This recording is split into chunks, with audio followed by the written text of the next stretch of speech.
Now I have been over here for an hour or so. Mind you, I've been making some videos along the way too. I've been checking out all the stations, the drip irrigation, the sprinklers, and that's what you want to do before you start going gung-ho and getting your material, what you think you should fix, what you shouldn't fix, what you should redo, what you should cover. Don't do any of that until you turn your sprinkler system on. Make some identifying marks on what is going on, what you should do, and do those first. You know, then if you want to start going to certain areas where you can't see a dripper at all and you want to make sure that there's something there, whatever, then you start digging. Try to do the main focus things first. The main focus things on here was this little area here. The owner wanted to make sure that the roses are taken care of, that these roses have plenty of water, because right now you can see they don't. They aren't getting any water. I turn the system on, you can see where it's wet and where it's not wet, where things need to be relocated and certain things like that. Okay, so this is where I'm gonna check my work, my progress. And she wanted to make sure she had enough water here. She's going to be planting a little raised garden bed here. That's what this is.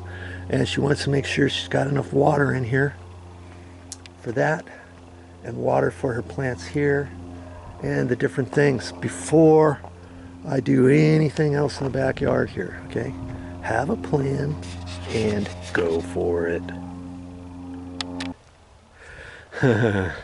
Sometimes your project might morph out of shape, but don't worry about it. Just keep moving forward. And right here, this is that raised garden area. I was going to put 6 sprinklers in here for water. Came across this thing here. I asked the owner, I said, what the heck is this? It was all covered up, and I opened that.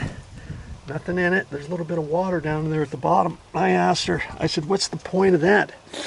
And she said, well, she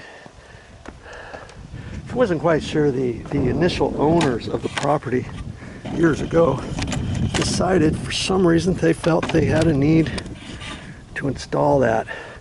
And I told her, I said, let's get it out of there, because I want to put 2 bubblers right there. And if you don't have to have that, I said, that's going to free up some space for your garden and stuff. So I've been digging and digging and digging and digging to try to get this thing out of there. I had to take all kinds of roots out of here from the 2 lemon trees, and she's not even sure if one is a lemon tree or if it's a lime tree. She's never gotten anything off of this tree, and I said, well, take a look at that next spring. If you don't get anything on it, if you want to tear it out, we'll tear that out. Yeah, that could be a portion of your garden too. And here it is. I told her, I said maybe you can put this somewhere else in your garden or something. And use it as a landscape. You could cut in like that and have half of it down underneath the ground. You could plant some flowers spilling out over it or something as a thought. So away it goes. Now I'm gonna get that dirt. I'm gonna get that dirt pushed back in there, and if I see any major roots, dig those out so I can kind of get ready to put these bubblers in. A little bit of work you've got to do. Hey, it's always worth it. You're gonna do something, you might as well do it right. I got her pruners out here. I got some cutters out here. I cut off some dead things off of here and a few things off of here. Pulled up those old onions, pulled up some weeds, and I've got to get some more weeds.